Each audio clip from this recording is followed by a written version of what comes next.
kembali lagi di YouTube channel Laila Nurfadila Saragi. Nah, di video kali ini kita akan belajar bersama-sama mengenai perkembangan potensi peserta didik di sekolah dasar.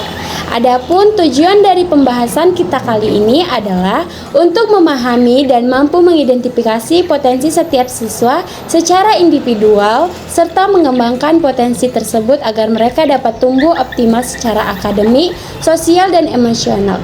Tujuannya juga untuk membekali guru dengan pengetahuan dan keterampilan dalam merancang pembelajaran yang responsif terhadap perbedaan individual siswa. Nah, adapun pengertian dari pengembangan potensi, menurut Termuji 1997 mengidentifikasi pengembangan potensi diri sebagai proses pengembangan bakat, mewujudkan impian, dan meningkatkan rasa percaya diri. Adapun pengertian dari potensi, yaitu menurut Purwanto 2006 halaman 18 mengatakan potensi adalah seluruh kemungkinan-kemungkinan atau kesanggupan-kesanggupan yang terdapat pada suatu individu dan selama masa perkembangannya benar-benar dapat diwujudkan atau direalisasikan. Selanjutnya, menurut Benjamin Bloom 1956, potensi juga mencakup satu potensi kognitif, yaitu kemampuan berpikir, memahami, menganalisis, mengingat, dan memecahkan masalah. Contohnya, anak cepat memahami pelajaran matematika, yaitu potensi logika matematika. 2. Potensi efektif, yaitu berkaitan dengan emosi, sikap, nilai-nilai, dan motivasi belajar. Contohnya, anak muda berempati dan peduli terhadap teman, yaitu potensi dalam bidang sosial atau kepemimpinan. Yang ketiga, potensi psikomotorik, yaitu kemampuan fisik yang berhubungan dengan koordinasi, gerakan tubuh, dan keterampilan praktis.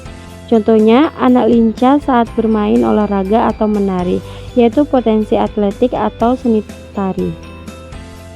Keempat, potensi sosial, yaitu kemampuan berinteraksi, bekerja sama, dan berkomunikasi dengan orang lain. Contohnya, anak muda bergaul dan menjadi pusat perhatian. Potensi dalam bidang komunikasi atau kepemimpinan. Kelima, potensi spiritual, yaitu kesadaran terhadap nilai moral, etika, dan keberagaman. Contohnya, anak menunjukkan perilaku jujur dan disiplin, yaitu potensi moral yang kuat. Keenam, potensi estetika atau seni, yaitu kemampuan mengekspresikan keindahan melalui seni dan kreativitas. Contohnya, anak suka menggambar, melukis, atau mewarnai, yaitu potensi seni rupa. Peran guru dalam perkembangan peserta didik di sekolah dasar. Menurut Howard Douglas Brown tahun 2000, guru berperan sebagai fasilitator, motivator, dan mediator pembelajaran. 1. Fasilitator perkembangan potensi. Guru menyediakan lingkungan belajar yang kondusif untuk mengembangkan potensi kognitif, efektif, dan psikomotorik peserta didik. Ini termasuk penyediaan bahan ajar yang bervariasi, media pembelajaran yang menarik, dan metode yang sesuai dengan gaya belajar anak.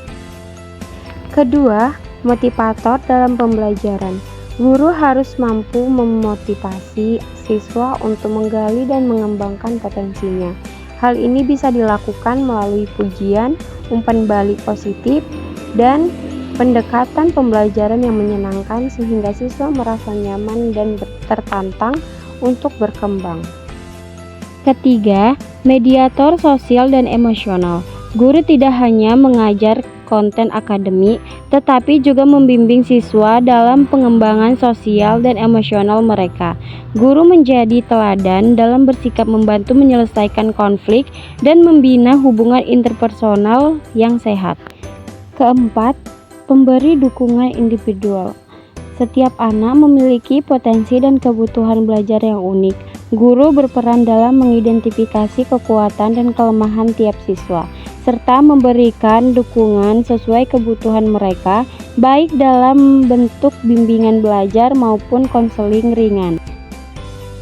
Adapun faktor pendorong atau faktor yang mendukung perkembangan potensi peserta didik.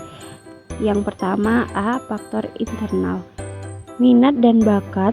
Menurut Stomoto 2010, minat yang kuat akan mendorong anak-anak lebih giat belajar dan mengeksplorasi kemampuannya. Bakat juga berperan besar dalam menentukan bidang yang dapat dikembangkan secara optimal.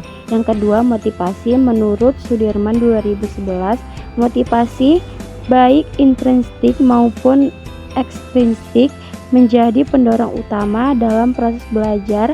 Anak yang termotivasi akan menunjukkan keinginan untuk berkembang lebih jauh.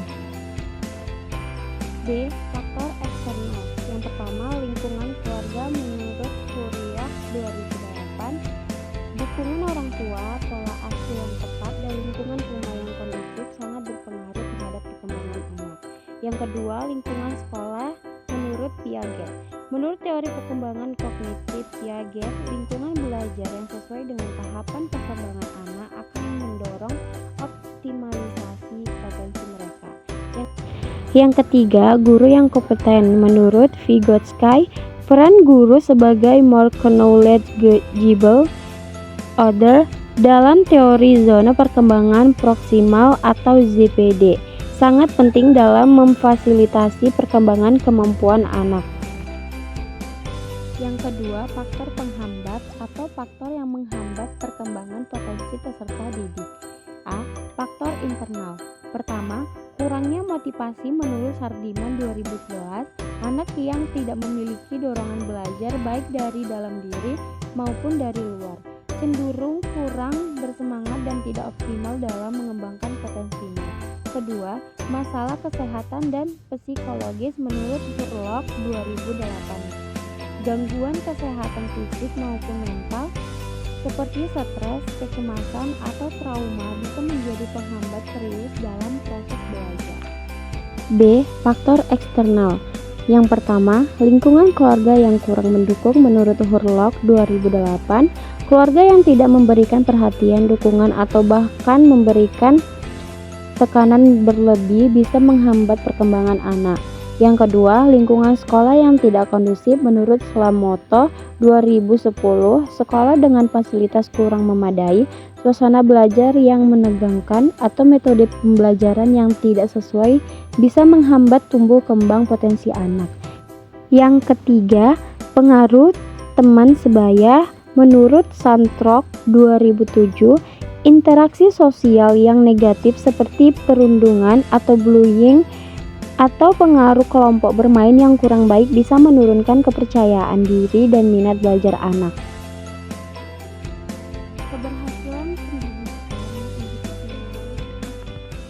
Keberhasilan pendekatan individual dalam memaksimalkan potensi siswa.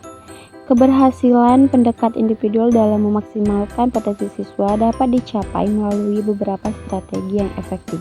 Pertama, guru harus memahami potensi siswa dengan melakukan tes minat dan bakat, serta memahami kelebihan dan kekurangan siswa. Dengan demikian, guru dapat mengidentifikasi potensi siswa dan mengembangkan strategi yang sesuai untuk memaksimalkan potensi tersebut.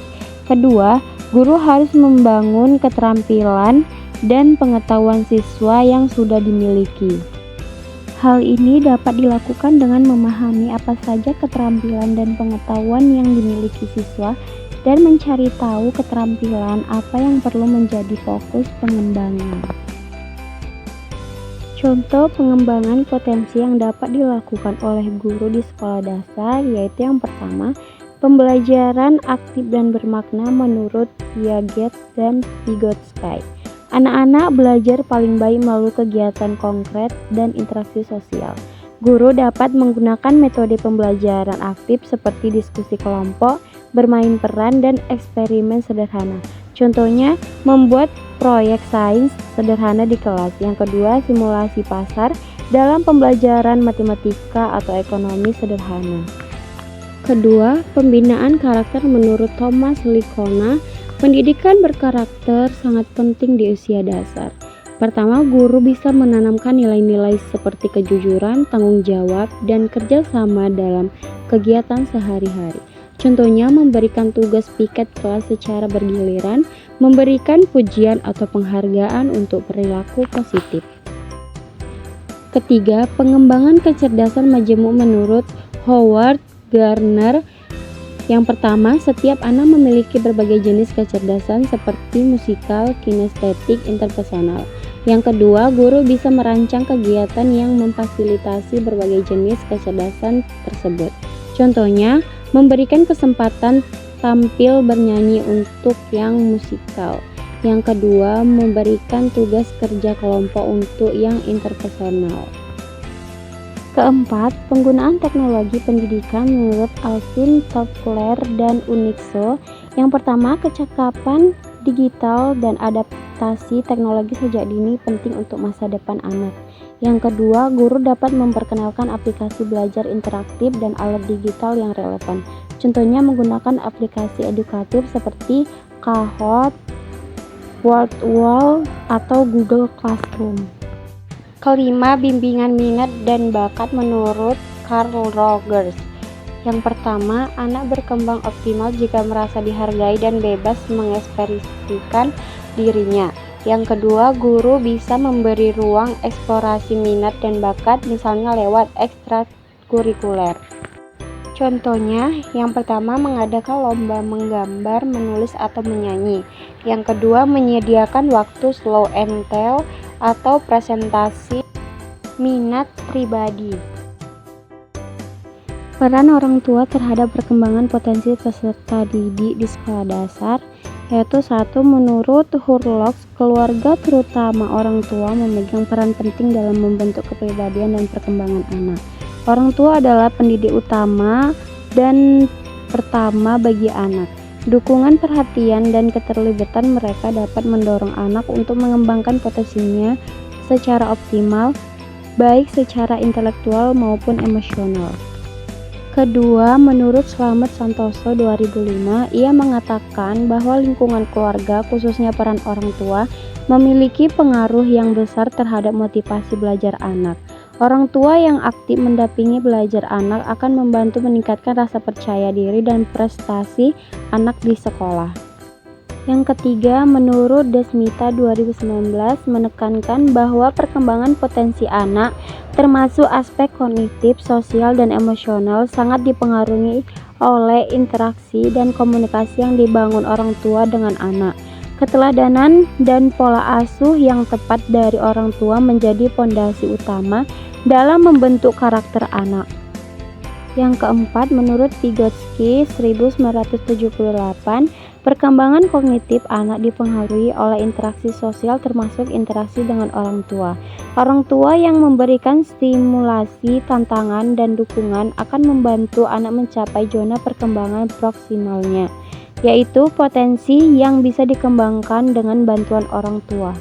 Yang kelima, menurut Bronfenbrenner 1979, dalam sistem ekologi perkembangan anak, keluarga adalah bagian dari mikrosistem yang sangat berpengaruh langsung terhadap tumbuh kembang anak.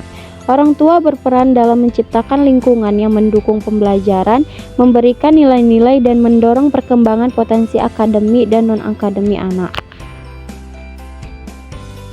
Kesimpulan dari materi perkembangan potensi peserta didik di sekolah dasar secara umum menekankan pentingnya pendekatan holistik dan individual dalam pengembangan potensi anak.